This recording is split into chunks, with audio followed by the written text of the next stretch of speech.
క్రమశిక్షణతో ఎదుటి వాటి డిస్క్రిమినేషన్, ఇది మంచి ఇది చెడ్డ అని ఆలోచన చేస్తుంటారు నేను. కాబట్టి మీ అందరికీ హిందూ బంధువులను చూసి చాలా ఆనందం వేస్తుంది. ఈ యొక్క హిందూ ధర్మం కోసంగా హిందూ విశ్వ హిందూ పదం ఒక పెద్ద వటవృక్షము. ఆ వటవృక్షంగా మహాత్ముల యొక్క సన్నిధిలో మనం అందరం ముందుకు వెళ్ళాలని, వారి యొక్క ఆశీస్సులు మీకు మనకు అందరికీ ఉండాలని చేస్తూ ఈ యొక్క విశ్వ హిందూ పరిషత్తో సంపర్కం పెట్టుకుంటేనే ఏమన్నారండి, కాషాయం టెర్రరిస్టులు. ఇంకా వారిని వేదిక మీదకి తీసుకొని మనది హిందూ మతం కింద మనం చెప్పుకున్న మతం కాదది, ధర్మం అంటారు. వేదం ఏం చెప్తుందండి, మాతృదేవో భవ, పితృదేవో భవ, ఆచార్య దేవో భవ, అతిథి దేవో భవ. మాతృదేవో భవ, తల్లిని దేవతగా ఆరాధించండి. అంటే ఒక హిందువులే తల్లిని దేవతగా ఆరాధించాలా, మిగతా వాళ్ళకి అవసరం లేదా? లేదు కదండి, అందరికీ సంబంధించిందే కదా అది. అలాగే పితృదేవో భవ, ఆచార్య దేవో భవ, అతిథి దేవో భవ. ఇప్పుడు ట్రాఫిక్ రూల్స్ ఏర్పాటు చేస్తున్నారు, మనకి పెట్టారు కదండి గవర్నమెంట్. మన రోడ్డు మీద మనకు కనుక్కున్నటువంటి కారులోనే వెళ్ళాలంటే కొన్ని రూల్స్ ఉన్నాయి, నియమాలు ఉన్నాయి. ఆ నియమాలను అనుసరించి మనం వెళ్ళాల్సిందే. ఆ నియమాలు ఎవరి కోసం? ఒక హిందువుల కోసమా, ఒకళ్ళ కోసం, ఇంకొకళ్ళ కోసమా, చిన్నవాళ్ళ కోసమా, పెద్దవాళ్ళ కోసమా, ఎవరి కోసము? చదువుకున్న వాళ్ళ కోసమా, చదువు లేని వాళ్ళ కోసం? ఎవరి కోసం పెట్టారు? అందరి కోసం పెట్టారు. ఎందుకు పెట్టారు? మనం సురక్షితంగా చేరవలసినటువంటి గమ్యాన్ని చేరటాలి, అంతే కదా. వివేక్తస్థలవాసిని మలయాళయతీంద్రాయ బ్రహ్మనిష్టాయ తే నమః.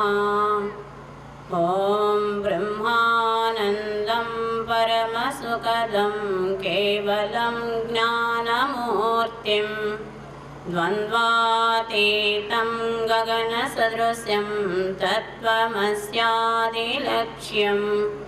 ఏకం నిత్యం విమలమసలం సర్వదీ సాక్షిభూతం భావాతీతం త్రిగుణరహితం సద్గురుం తం నమామి.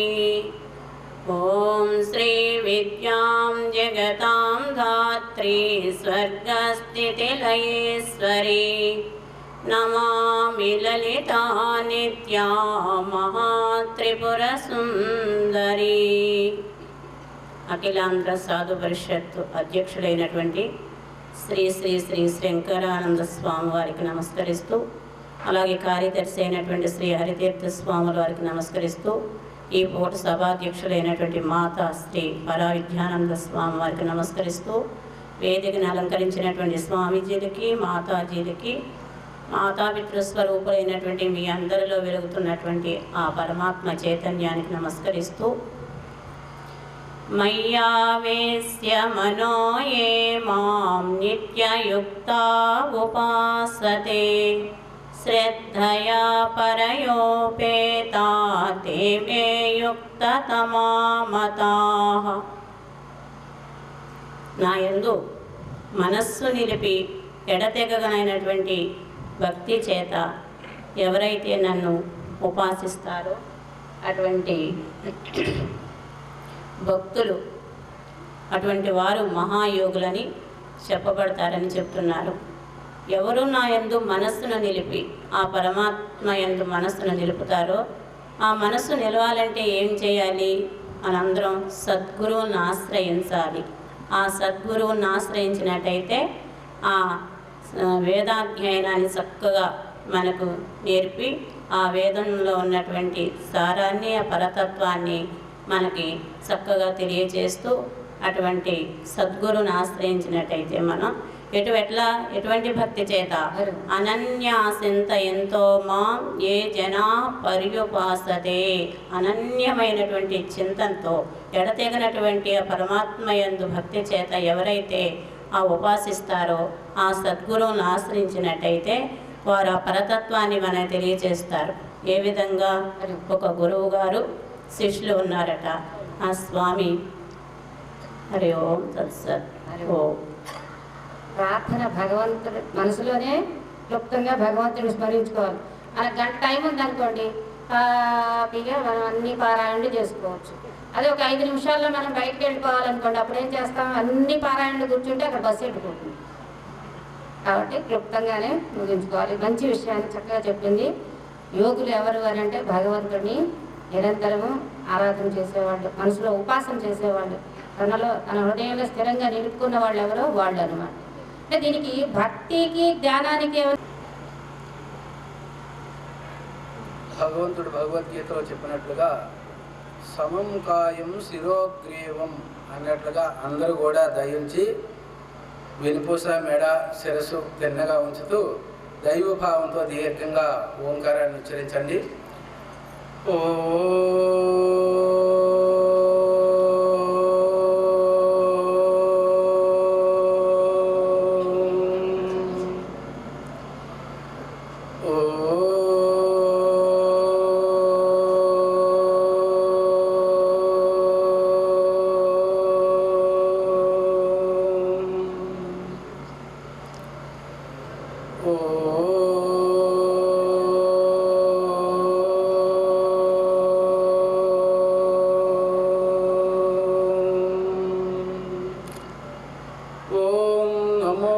బ్రహ్మాదిభ్యో బ్రహ్మ విద్యా సంప్రదాయ కర్తృభ్యో వంశ ఋషిభ్యో మహద్భ్యో నమో గురుభ్యః. ఓం యుక్తాహార విహారాయ వివిక్తస్థలవాసినే మలయాళయతీంద్రాయ బ్రహ్మనిష్ఠాయ తే నమః. ఓం సహనా భవతు సహనౌ భునక్తు సహ వీర్యం కరవావహై తేజస్వినావధీతమస్తు మా విద్విషావహై. ఓం శాంతి శాంతి శాంతి. హరి ఓం. శ్రీమద్ పరమహంస పరివ్రాజకాచార్య శమధమ ఉపరతి తితీక్ష శ్రద్ధ సమాధాన ఆచార్యనిష్ట యతి చక్రవర్తి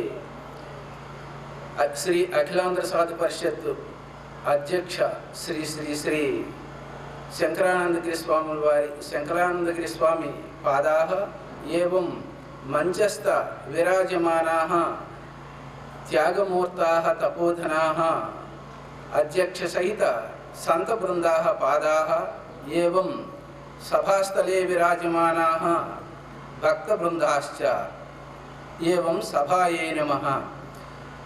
మనం ప్రారంభించుకున్నటువంటి 49వ అఖిలాంధ్ర సాధు పరిషత్తులో ఈరోజు విషయము భక్తి యోగము ముండకోపనిషత్తు.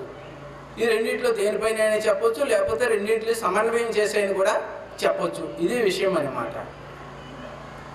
అవన్నీ సమన్వయం చేసి చెప్పడానికి టైం ఉండదు, దేని గురించి అయినా వివరంగా చెప్పడానికి కూడా టైం ఉండదు. అమ్మగారే ముందు చెప్పారు, ఇదంతా కూడా శాంపిల్ అన్నమాట. ఏ విధంగా ఉంటుందని తెలుసుకున్న తర్వాత మీరు సప్తాహాలు కానీ, అదేవిధంగా ఓంకార సత్రయాగాలు కానీ, అంటే 7 రోజులు కానీ, 21 రోజు కానీ, అట్లాగే 2 మాసాలు కానీ, 4 మాసాలు కానీ, ఉత్తరాయణాలు అంటే 6 మాసాలు కానీ కార్యక్రమాలు పెట్టుకొని ఈ వేదాంతాన్ని అధ్యయనం చేయాలి. ధనం ఉన్నవాడు వేరు, ఇద్దరు ఉంటారు. అట్లాగే భక్తులకు భక్తి ఉంది అని అంటే భక్తి ఎవరి యందు ఉండాలి? భగవంతుడి యందు భక్తులకి భక్తి ఉండాలన్నమాట. ఆ యోగ అనే శబ్దం ఏం చేస్తుంది అని అంటే ఈ భగవంతుణ్ణి భక్తుల్ని, యోగ అంటే ఏంటి? కలపడం, ఇద్దరిని కలుపుతుంది. అయితే భక్తులు ఏ విధంగా ఉంటారయ్యా అని అంటే కొంతమంది భక్తులు పోయి భగవంతుణ్ణి కలుస్తారట, కొంతమంది భక్తులు భగవంతుణ్ణి దగ్గరికి పిలిపించుకుంటారట. భక్తుల్లో 2 రకాలు ఉంటారు. కొంతమంది భక్తులు భగవంతుని దగ్గరికి వెళ్తారు, కొంతమంది భక్తులు ఏం చేస్తారు? భగవంతుడినే తన దగ్గరికి తెచ్చుకుంటారు. అట్లా ఉన్నారా అంటే మన చరిత్రలో చెప్తూ ఉన్నాయి. భగవంతుడినే దగ్గరికి తెచ్చుకున్నటువంటి భక్తులు ఉన్నారు, భగవంతుడి దగ్గరికి పోయినటువంటి భక్తులు కూడా ఉన్నారు. మనకి తుకారం అనేటువంటి భక్తుడి గురించి చెప్తారు. ఆ తుకారం అనేటువంటి ఆ భక్తునికి భగవంతుడే ఒక విమానం పంపించినాడంట. ఆ విమానంలో ఆ తుకారం మహారాజు వైకుంఠము వెళ్ళినట్లుగా మనకి శాస్త్రం చెప్తుంది. అదేవిధంగా కొంతమంది భక్తులు భగవంతుడి దగ్గరికి తెప్పించుకుంటారు. ప్రహ్లాదుడు, అదేవిధంగా గజేంద్రుడు, వీళ్ళందరూ ఎక్కడ తెప్పించుకున్నారు? భగవంతుడిని. తన దగ్గరికే భగవంతుడిని తెప్పించుకున్నారనమాట. ప్రహ్లాదుని దగ్గరికి వచ్చే హిరణ్యకశిపుణ్ణి నరసింహమూర్తి సంహరించినాడు. అదేవిధంగా గజేంద్రుని దగ్గరికి వచ్చే ఆ ముసలిని మహావిష్ణువు సంహరించినాడు. అంటే భగవంతుడి దగ్గరికి భక్తు సంబంధం అంటే ఇద్దరికీ ఉంటుంది. బంధువులు ఉన్నారంటే వాళ్ళ దగ్గరికి వీళ్ళు వెళ్తారు, వీళ్ళ దగ్గరికి వాళ్ళు వెళ్తారు. అదేవిధంగా భగవంతుడి దగ్గరికి భక్తులు వెళ్తారు, భక్తుల దగ్గరికి భగవంతుడు వస్తాడు. అయితే మరి ఎటువంటి భక్తులు భగవంతుడి దగ్గరికి వెళ్తారు, ఎటువంటి భక్తుల దగ్గరికి భగవంతుడు వస్తాడు అనేది కూడా మనం తెలుసుకోవాలి. ఎటువంటి భక్తులు భగవంతుడి దగ్గరికి వెళ్తారు అనేటువంటిది భగవద్గీతలో మనకు భగవంతుడు చెప్పినాడు. అయితే భగవద్గీత అనేటువంటిది చాలా విశేషమైనటువంటి గ్రంథము. అది మీరు పారాయణ చేసినా, చెయ్యకపోయినా, చదివినా, చదవకపోయినా కనీసం భగవద్గీత ఇంట్లో ఉంచుకుంటే కూడా పుణ్యం వస్తుందని శాస్త్రం చెప్తుంది. ఆ గ్రంథానికే ఆ శక్తి అనేటువంటిది ఉంది. మరి అట్లా స్వామి అట్లా చెప్తూ ఉన్నారు అని అంటే ఒక గ్రంథంలో ఉంది, మీరు ఎప్పుడైనా చదవండి. ఏముందయ్యా అంటే ఒకప్పుడు ఒక యవనంలో ఉన్నటువంటి కుర్రవాడు యాత్ర చేయడానికి పోతూ ఉంటే అరణ్యాల్లో ప్రయాణం చేస్తూ ఉంటే ఒక బ్రహ్మరాక్షసి ఒక చెట్టు పైన ఉంటుంది. ఆ బ్రహ్మరాక్షసి చూసి ఈయన ఆహారంగా తీసుకుంటే బాగుంటుంది అనుకుని ఆయన యొక్క అందానికి, ఆయన యొక్క సౌందర్యానికి సంతోషించి భోజనంగా తీసుకుంటే ఒకసారి అయిపోతుంది, ఈయన హాయిగా ఉంటే బాగుంటుంది అనుకుంటుందంట. అనుకుని ఆ బ్రహ్మరాక్షసి ఏమంటే ఒక స్త్రీ రూపాన్ని, మంచి అందమైనటువంటి యవనమైనటువంటి స్త్రీ రూపాన్ని ధరించి దగ్గరికి వచ్చి ఎవరండి ఏమండి అని అడిగింది. ఆయన చెప్పిన తర్వాత ఇద్దరు వివాహం చేసుకున్నారు. వివాహం చేసుకున్న తర్వాత ఇంటికి వచ్చి ఇట్లా జరుగుతూ ఉంది. బ్రహ్మరాక్షసు కాబట్టి రాత్రులు పండుకుండేటప్పుడు ఒక్కొక్క రోజు రాత్రి వెళ్ళిపోతుండేది. ఈయన పడకలో చూస్తే ఆమె ఉండదు. అరే ఈ మనిషా లేవు రాక్షస అనేది వారికి సందేహం.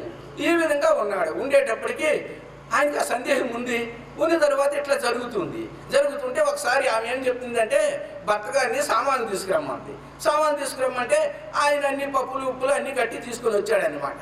తీసుకొని వచ్చిన తర్వాత గుమ్మంలో పెట్టాడు. ఈ ఇంట్లో పెట్టు అని అన్నాడు. అనగానే ఏమంటుంది, ఏ స్వామి వాటిని ఇంట్లో పెట్టకు, నువ్వు బయట పారాయి అంటుంది. అది బయట పారి అంటే ఏమి ఎంత ఖరీదు పెట్టి తీసుకుని వస్తే బయట పారేయమంటుంది ఏమి అని అనుకుంటాడని. అనుకున్న తర్వాత ఇంకా మళ్ళీ అంటాడు. మళ్ళీ అనగానే అవి లోనికి తెచ్చావంటే నేను వెళ్ళిపోతాను అని అంటుంది. అనగానే ఈయన ఏం చేస్తాడు, ఎక్కడికి వెళ్ళిపోతుంది పిచ్చిదానిలాగా ఉందనుకుని అవి లోన పెడతాడు. లోన పెట్టగానే అవి మాయమైపోతుంది. ఏమిట్రా ఈమె ఎందుకు మాయమైపోయింది, ఏమిటి కారణం అని ఆ పొట్లాలు ఇప్పు చూస్తే అవి ఏమిటి అంటే భగవద్గీత కాగితాలు. మీరు కావాలంటే గోరఖ్పూర్ వాళ్ళ యొక్క పుస్తకంలో చదవండి, నేను చెప్పింది కాదు, గోరఖ్పూర్ పుస్తకంలో రచించినటువంటిది అనమాట. అవన్నీ భగవద్గీత పాతకైపోతే ఏం చేస్తారు, కొట్టుకేసేస్తారు. వాళ్ళు ఏం చేస్తారు, పొట్లాలు కట్టుకుంటారు. ఈయన కాగితం చూస్తుంటే అన్నీ భగవద్గీత కాగితాలు అనమాట. ఆ ప్రభావానికే ఆమె పరిగెత్తిపోయింది అనమాట. అందు గురించి భగవద్గీత చదివితే చాలా సంతోషం, ఆచరిస్తే ఇంకా సంతోషం. అది లేకపోయినా సరే భగవద్గీత ఇంట్లో ఉంచుకోవడమే చాలా ఉత్తమమైనటువంటి గ్రంథం. అది చూడండి, మనం అట్లా అనుకుంటున్నాం. క్రైస్తవులు కానీ మహమ్మదీయులు కానీ వాళ్ళు ఏం చేస్తారు, వాళ్ళ గ్రంథాలు వాళ్ళ ఇంట్లో ఉంచుకుంటారు. మనం భగవద్గీత ఉంచుకోవడానికే. ఎందుకయ్యా అంటే మన సంస్కృతి అంతా కూడా మనం విడిచిపెడుతున్నాము. ఇంకొకటి ఏమైందంటే మన సంస్కృతికి మనం వ్యతిరేకం కూడా అవుతున్నాము. మనకి 2 నష్టాలు, మన సంస్కృతం విడిచిపెట్టడం నష్టమే, మళ్ళీ మన సంస్కృతానికి వ్యతిరేకం కూడా అయిపోతున్నాం. ఎట్లా వ్యతిరేకం అయిపోతున్నాం అయ్యా అంటే ఒక అబ్బాయి ఏడుస్తూ ఉన్నాడు. మనమే విచారించాలి. భగవంతుడి భక్తులు ఎందు అంటే ఏ జీవి ఎందు కూడా నీకు ద్వేషము ఉండకూడదు అన్నాడు. ఏమి స్వామి ద్వేషం అంటే ఏమి అని అంటే ద్వేషము మనకి తెలుగులో చెప్తుంటారు, కోపము పాపము. ద్వేషం కానీ కామం కానీ క్రోధం కానీ వచ్చిందంటే అక్కడ ఏదో ఒక అనర్థము జరిగే తీరుతుంది అనమాట. అటువంటి విషయాలన్నీ కూడా విడిచిపెట్టాలన్నమాట. ఎందుకయ్యా క్రోధం ఉంటే ఏమొచ్చేస్తుంది అంటే క్రోధం ఎటువంటిదయ్యా, క్రోధం మనలో పడిందంటే అది అగ్ని పైన నెయ్యి పోస్తే ఎట్లా పెరుగుతూ ఉంటుందో అట్లా పెరుగుతూ ఉంటుంది క్రోధం. అది సర్వభూతాలు ద్వేషం కర్మలే చెప్తుంది వేదం. విధి కర్మలు అంటే చేయవలసిన పనులు తెలుసుకోవాలి. నిషేధకరములు అంటే చేయకూడనటువంటి పనులు కూడా తెలుసుకోవాలి. మనకు వచ్చినటువంటి గురు పరంపరగా వచ్చినటువంటి ఆధ్యాత్మిక విద్య ఇది ఎక్కడో పుస్తకాల్లో ఉండేటటువంటి ఎవరో గాలితో ఉండే విద్య కాదు. ఇది గురు శిష్య పరంపరగా వచ్చింది. మొట్టమొదటి మన గురువు ఎవరయ్యా? పరాశరుడు. ఈ విధంగా గురు పరంపరగా వచ్చినటువంటి విద్య. ఇది గురు పరంపరగా వచ్చినటువంటి విద్య ఫలిస్తుంది, లేకపోయినటువంటి ఈ విద్య ఫలించదు. అందుకనే గురు పరంపరగా లేనటువంటి వాడు ఎంత పండితుడైనా సరే వాడి శక్తి మహర్షి అని ఒక మహర్షి ఉంటాడు. ఆయన ఎవరు? వశిష్ఠ మహర్షి యొక్క కుమారుడు. ఆయన ఒకసారి శిష్యులను తీసుకుని యాత్రకు పోతాడు. యాత్రకు పోయేటప్పుడు ఒక నదీ తీరాన్ని చేరుతాడు. చేరిన తర్వాత వాళ్ళు అన్ని బయలుదేరుతారు. ఇంతలో ఏమవుతుందంటే ఈ దేశం యొక్క మహారాజు అవతల దేశం యుద్ధానికి వెళ్తాడు. ఆ యుద్ధం చేసి జయం పొంది ఆయన వస్తూ ఉంటాడు. వీళ్ళిద్దరూ ఎక్కడ కలిసినారు? ఈ మధ్యలో కలిసినారు. గౌరవించాలి అని చెప్పి, అదే కాక మేము బ్రాహ్మణుడివి, నువ్వు క్షత్రియుడివి. ఇవే ధర్మాలు అంటే ఆకాశంలో లేవు. ఎవరి ధర్మాన్ని వాళ్ళు పాటిస్తే అదే మనల్ని రక్షిస్తుంది. మన ధర్మాలను మనం విడిచిపెట్టి దేవాలయాలు తిరిగినా, గురువుల దగ్గరికి తిరిగినా ఎక్కడ తిరిగే మీరు మన ధర్మాన్ని మనం తెలుసుకోవాలి, ఆచరించాలి అని చెప్పాడు అన్నమాట. మేము బ్రాహ్మణుల్ని క్షత్రియుని గౌరవించాలి ధర్మము. అదిగాక మేము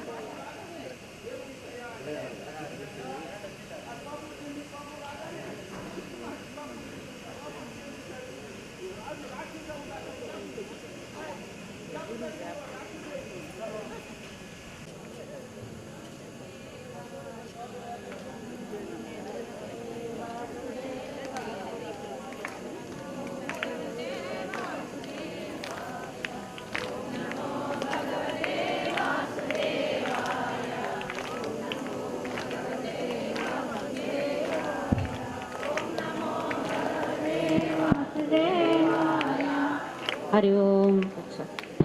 ఆ శక్తి మహర్షి శాపం పెట్టాడు. శాపం పెట్టగానే ఆయన రాక్షసుడు అయిపోయినాడు. రాక్షసుడు అయిపోయి ఆయనకు కూడా క్రోధం ఉంది కదా, ఆయన ఏం చేస్తాడు? ఈ శక్తి మహర్షిని తినేస్తాడు. తినేసిన తర్వాత ఇక శిష్యులు భయపడి ఇడిపోతారు. ఆ రాజు సైన్యం అట్లా పోతారు. పోయిన తర్వాత క్రోధం ఉంటే మనిషిని విడిచిపెట్టదు అనమాట, సర్వనాశనం చేయిస్తుంది. దీర్ఘక్రోధి చండాల అని చెప్పినారు. ఎవరికైతే దీర్ఘమైన క్రోధం ఉంటుందో వాడు చండాలతో సమానమని శాస్త్రం చెప్తుంది. బ్రాహ్మణుడైనా సరే చండాలతో సమానం అనమాట. ఆ క్రోధం భయపెడుతూ ఉన్నాడు. ఆమె భయపడి కేకలేస్తే అప్పుడు వశిష్ఠ మహర్షి వస్తాడనమాట. వచ్చి ఏమమ్మా అంటే ఆ చెట్టు మీద ఎవరో ఉండి రాక్షసుడు భయపెడుతున్నాడు అని చెప్తుంది. చెప్పగానే ఆయన నీళ్లు మంత్రించి ఆ రాక్షసు పైన విసురుతాడు. విసరగానే చెప్పగానే క్రోధము చేత చల్లారదు అని తెలుసుకున్నాడు వశిష్ఠ మహర్షి. వెంటనే ఆయన జరిగిపోయిందని ఆయన ఏం చేశాడు అని అంటే ఆయన మళ్ళీ నీళ్ళు మంత్రించి నువ్వు యథార్థ రాజు అవుగాక అని మంత్రిస్తాడనమాట. మంత్రించగానే రాజు అయిపోతాడనమాట. ఆయన అంటే క్రోధం ఎప్పుడు కూడా క్రోధం చేత సమాప్తం కాదు, క్రోధం శాంతం చేత సమాప్తం అవుతుంది. వశిష్ఠుడికి అటువంటి శాంతం ఉంది కాబట్టి వారందరిని కూడా మనము ఆదర్శ పురుషులుగా తీసుకుంటున్నాం. అందుకని భగవంతుడు ఏం చెప్పినాడు? అద్వేష్ట సర్వభూతానాం, అన్ని జీవులు యందు ద్వేషం ఉండకూడదు. ద్వేషం ఉంటే ఇటువంటి పరిస్థితులు వస్తాయి కాబట్టి ద్వేషం లేకుండా చేసుకో అనేటువంటి విషయాన్ని భగవంతుడు భగవద్గీతలో చెప్పినాడు. అద్వేష్ట సర్వభూతానం మైత్రి కరుణయేవచ. ఇటువంటి గుణాలన్నీ మనం అలవర్చుకున్నట్లయితే ఆ భగవత్ ప్రాప్తిని పొందుతాం. అయితే భగవంతుడు అయినటువంటి చింత ఉండాలి. అనన్యమైనటువంటి చింత ఎట్లా ఉండాలి అని అంటే భక్తకారం అనేటువంటి భక్తుడు ఉంటాడు. ఆయన పాండురంగా విఠలా పాండురంగా విఠలా పాండురంగా విఠలా అని భజన చేస్తూ ఆయన కుమ్మరివాడు అనమాట. కుండలకి మట్టి తొక్కుతూ ఉన్నాడు. తొక్కుతూ ఉండేటప్పటికి చిన్న పిల్లవాడు ఉంటాడు. ఆయన పాకుడుకుంటూ ఆ మట్టిలో పడిపోతాడు. మట్టిలో పడిపోతే ఆయన తొక్కేస్తాడు. తొక్కేసిన తర్వాత ఆ అవయవాలన్నీ కూడా మట్టిలో కలిసిపోతాయి అన్నమాట. అయినా సరే ఆయనకి జ్ఞాపకం లేదు. భగవంతుడు ఎప్పుడు కూడా మన దగ్గరికి రాడయ్యా. అటువంటి అనన్యమైనటువంటి చింత ఉంటే తప్పకుండా భగవంతుడు మన దగ్గరికి వస్తాడు. భగవంతుడు భగవద్గీతలో చెప్పినటువంటి అద్వేష సర్వభూతానాం మైత్రీ కరుణయేవచ ఇటువంటి గుణాలు కానీ మనం అలవర్చుకుంటే తిన్నగా మనం భగవంతుని పోయి చేస్తాం. ఈ రెండింటిలో ఏదైనా సరే మనం ఆచరించవచ్చండి. అయితే ఇవన్నీ తెలుసుకునేటప్పుడు ఎట్లా ఉండాలయ్యా అని అంటే అందుకని జ్ఞానే పరిసమాప్యతే. ప్రతిదీ కూడా ఎక్కడ జ్ఞానం లేనటువంటి భక్తి కానీ నిష్ఫలం, ఫలాన్ని ఇవ్వబోయి. జ్ఞానం ఉండవలసిందే రెండింటికి. ఎందుకు స్వామి? మరి పని చేస్తే కర్మ, మనం కర్మ చేస్తే ఫలం రాదా అంటే కర్మ చేస్తే ఫలం రాదు. ఏ కర్మ ఎట్లా చేయాలో ఆ కర్మ అట్లా చేస్తే ఫలం వస్తుంది. కర్మ చేస్తే ఎందుకు ఫలం రాదు అని అంటే మీకు అప్పచెప్పింది. అప్పచెప్పిన తర్వాత రోజు పని ఏంటయ్యా అంటే తెల్లవారుగానే వాళ్ళు ఏం చేయాలి అని అంటే ఇల్లు గొచ్చని మాట, దాన్ని కలిపట్టు పెట్టడం ఒకరు, ముగ్గులు పోయడం ఒకరు, రోజు అట్లా చేసుకుంటారు. ముక్తి అన్నదంట. ఇంటి దగ్గర కొట్లాట్లు, అత్త కోడళ్ళు, అత్త ఒక దేవాలయంకి పోతుంది, కోడలు ఒక దేవాలయంకి పోతుంది. అది శాంతి సుఖం ఉంటుందా? భక్తి ఉంటుందా? అందుకని భగవంతుడు ఏం చెప్పినాడు? అద్వేష్ట సర్వభూతానం. ఈ ద్వేషాన్ని లేకుండా చేసుకోవయ్యా, అది భక్తి. అందుగురించి ఇటువంటి భక్తి లక్షణాలన్నీ కూడా మనకు భగవంతుడు భగవద్గీతలో అనేకమైన చెప్పినాడు. ఇవి ఇప్పుడు మనకు చెప్పడానికి ఇవన్నీ కూడా సమయం లేదు. అద్వేష్ట సర్వభూతానం మైత్రి కరుణయేవచ.